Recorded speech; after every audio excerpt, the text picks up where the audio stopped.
Señores pasajeros, buenas tardes, que Dios les bendiga a cada uno de ustedes. Y hoy es 2 de enero, todavía es válido un Dios les bendiga y un feliz año. Mis queridos amigos y oyentes, jóvenes, adultos que se dirigen a sus hogares, muy merecido. Muchos de nosotros venimos de largos turnos, largas jornadas de trabajo, y es un regocijo poder llegar a casa, poder abrazar a nuestros seres queridos, verlos, compartir y contarles nuestras experiencias. La familia, lugar, pueden hablar de fútbol y todo el mundo presta atención, pueden hablar de pornografía y todo el mundo está atento a escuchar, pueden hablar de una telenovela, de cómo está el país, del gobierno izquierdista, del gobierno de derecha, y todo el mundo está atento. Pero cuando mencionamos a Dios hay una tensión. ¿Por qué?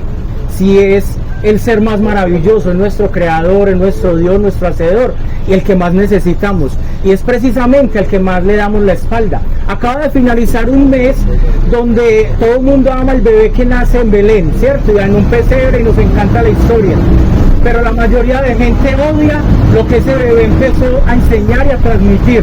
Entonces son cosas que a veces nos ponen a pensar. Y para cerrar con el tema de la Navidad, si la gente comprendiera realmente lo que es la Navidad, las iglesias en diciembre estarían más llenas que los centros comerciales, y todo el mundo está preocupado por el estrés, por eso, por aquello, y muy pocas veces nos hemos preocupado por el alma. Listo, inicio de la siguiente manera. Quiero recordarte que la Biblia fue escrita por 40 autores en distintas épocas, en distintos idiomas. Muchos de ellos ni se conocían entre sí y todos coincidieron. La Biblia se demoraron entre 950 y 1000 años en escribirse, para que tú y yo tuviéramos un ejemplar en nuestra casa de una manera muy fácil, muy cómoda, solamente adquiriéndola, y ahí podemos obtener todo el mensaje de la palabra de Dios. Entonces inicio. Primero la creación. En Génesis capítulo 1, versos del 1 al 27, la Biblia nos narra que en el principio creó Dios los cielos y la tierra. Y dijo Dios en el 6º día: hagamos al hombre a nuestra imagen y semejanza, conforme a nuestra semejanza, y señoree sobre todo. Entonces, primer punto de la Biblia es la creación, que lo encontramos en Génesis, que traduciendo esta palabra significa principios. En segundo lugar, el hombre peca. En Génesis capítulo 3 a él le dan una ordenanza de que podía comer de cualquiera de los frutos que había en el huerto, excepto de uno. El hombre desobedece y peca. No es momento de discusión. Algunos atribuyen que por culpa de Eva el pecado entró al mundo, otros que por culpa de Adán por haber descuidado a su esposa. En fin, son temas teológicos, pero la realidad es que el hombre peca. La palabra pecado viene de una palabra que significa amartiología, que es el estudio del pecado. Sencillamente es errar al blanco, sencillamente es fallarle a Dios, sencillamente es traicionar a Dios, desobedecerle o hacer cosas que van en contra de él. El tercer punto, el hombre no busca a Dios, el hombre se esconde, y él siente que Dios está caminando por el huerto y se esconde, y Dios toma la iniciativa y lo busca. Esto nos da una enseñanza muy importante. Cada que pecamos nos ocultamos, ¿cierto? Nos gusta hacer los pecados en la noche. Los que tienen amantes encontrarse con ella en otra ciudad, en otros lugares, y miran para todas partes, pero no se les olvida que Dios está arriba viendo todo. Entonces la tendencia de cuando pecamos es ocultar el pecado. Aún los niños a la corta edad hacen algo y lo quieren esconder, se quieren quedar calladitos. Entonces Dios toma la iniciativa de buscar al hombre. Esto es muy importante y enseguida vas a ver por qué. Lo cuarto, Dios se provee de un sacrificio. Ellos se sienten, a causa del pecado, se sienten desnudos, con vergüenza, con temor. Antes del pecado ellos no sentían eso. Dios sacrifica un animal y con las pieles les cose vestidos para que ellos cubran su desnudez. Ahí hay temas muy profundos acerca de la desnudez. Ellos se cubrieron con hojas de higuera, pero siguieron sintiéndose desnudos. Lo cuarto es que hay una guerra antigua. En Génesis capítulo 3, versos 14 y 15, dijo Dios a la serpiente: por cuanto esto hiciste, maldita serás entre todas las bestias, entre todos los animales del campo, sobre tu pecho andarás y polvo comerás todos los días de tu vida. Escucha esta parte: y pondré enemistad entre ti y la mujer, entre tu simiente y la simiente suya, o sea, Cristo. Esta te herirá en la cabeza y tú le herirás en el calcañar. La lucha antigua entre el bien y el mal es la lucha más antigua que ha existido. Siempre existirá desde la creación hasta el final, donde Dios destruirá y le pondrá el toque final a Satanás y a toda la maldad. Voy avanzando para que terminemos. Cuarto, el corazón del hombre, dice Génesis capítulo 6, verso 5, que los pensamientos del hombre son de continuo hacia el mal. Nos es tan fácil hacer el mal, nos es tan fácil mentir, nos es tan fácil hacer cualquier cosa que vaya en contra de las leyes. Tenemos una habilidad increíble para esto. Esto se debe a que Dios creó al hombre con libre albedrío, o sea, para que escogiera entre el bien y el mal. Pero cuando peca en el huerto del Edén, el libre albedrío le queda teñido. Ojo, no es que el hombre no tiene libre albedrío. Libre albedrío significa libre escogencia o libre elección, sino que es más fácil hacer el mal, más fácil irse del trabajo antes de la hora, más fácil cuando el conductor le devuelve más de la cuenta quedarse calladito. Qué bendición, ¿cierto? Tenemos esa tendencia. El otro punto es la culpabilidad del hombre. En Romanos capítulo 5, verso 12 y Romanos 3:23 dice: por cuanto todos pecaron, todos están destituidos de la gloria de Dios. Ninguno de los que vamos en este autobús nunca ha pecado. Todos hemos pecado, pecados más escandalosos, más graves, menos graves, pero todo el mundo. Aún, con todo respeto lo digo, aún la cabeza o el dirigente de la Iglesia Católica, el Papa, peca. ¿Por qué? Porque la Biblia dice que pecamos con el pensamiento, con la rabia, con omitir alguna acción buena. Entonces todos, no hay excepción, y si la Biblia lo dice, esto es verdadero. Dice: como el pecado entró al mundo por un hombre, ese hombre se llama Adán. Adán representaba la raza humana, y al él pecar, de ahí para allá todos venimos con el pecado que vamos arrastrando por el transcurso de nuestras vidas. Entonces, sin excepción, nadie está sin pecado.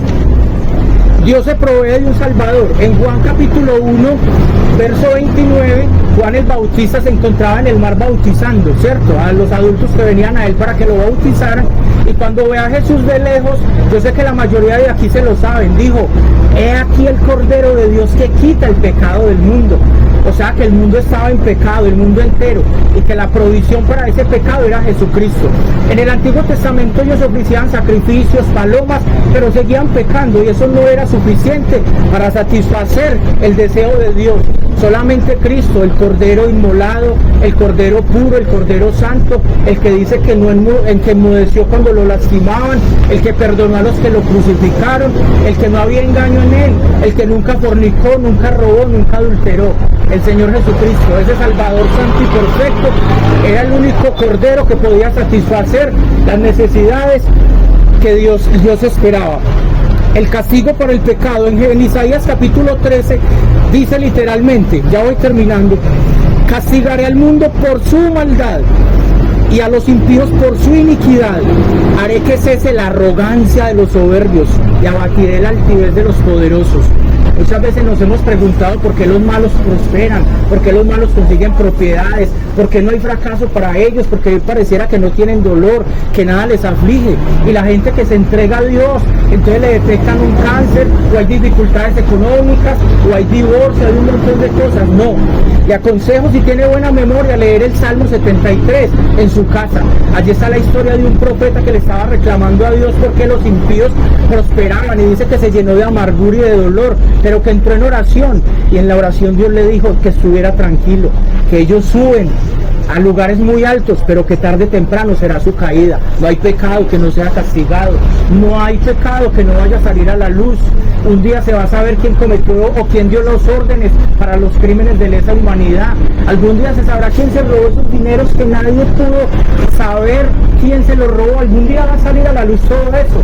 Por eso es la necesidad de venir ante Dios y pedirle perdón por todas nuestras transgresiones. El amor de Dios, dice Romanos capítulo 5, verso 8, mas Dios demuestra su amor para con nosotros, escuche bien, en que siendo aún pecadores, Cristo murió por nosotros. Mucho más ahora, siendo justificados por su sangre, por medio de él seremos salvos de la ira de Dios. Como decíamos, ahora el pecado tiene que tener un castigo. Algún día el pecado tendrá que llegar a su fin.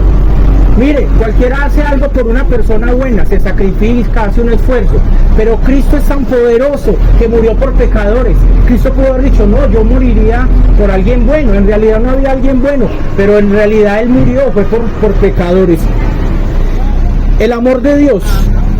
Entonces concluimos con esto, que Dios en su amor se ha provisto de un Cordero para que esos pecados que nos hacen culpables ante él sean borrados a través de Jesucristo. Y tú me dirás, ¿y cómo será eso? Bueno, necesitamos aceptar a Jesús como Señor y Salvador, empezar a caminar con Él, obedecerle, confesarle como el Rey soberano, que es lo que Él es. ¿Y cuál es el deber del hombre? Juan capítulo 3 verso 18. El que en Él cree no es condenado, pero el que no cree ya ha sido condenado porque no ha creído en el nombre del unigénito Hijo de Dios. Mi consejo final es el siguiente: corre a los pies de Cristo, ríndete a su señorío y a sus cuidados, apártate de todos tus pecados y así recibirás la seguridad de un Salvador para tu alma. Como dijo un obispo, el obispo de Liverpool, John Charley, ya es bastante malo estar sin amigos, ya es bastante malo estar sin dinero, pero es mucho peor estar sin Cristo, porque Cristo es el Cordero de Dios que quita el pecado del mundo. Que Dios les bendiga, mediten en estas palabras, no tienen excusa delante de Dios ni podrán decirle que nunca escucharon el mensaje del Evangelio. Que tengan una feliz noche, hablen con el Señor Jesucristo en oración, pídanle perdón. Él es ese amigo, Él es ese Señor al que le podemos pedir por una enfermedad, por una situación de pareja, por un hijo que está descarriado, por una enfermedad como esa que apareció repentina. Que tengan una feliz noche, Dios les bendiga.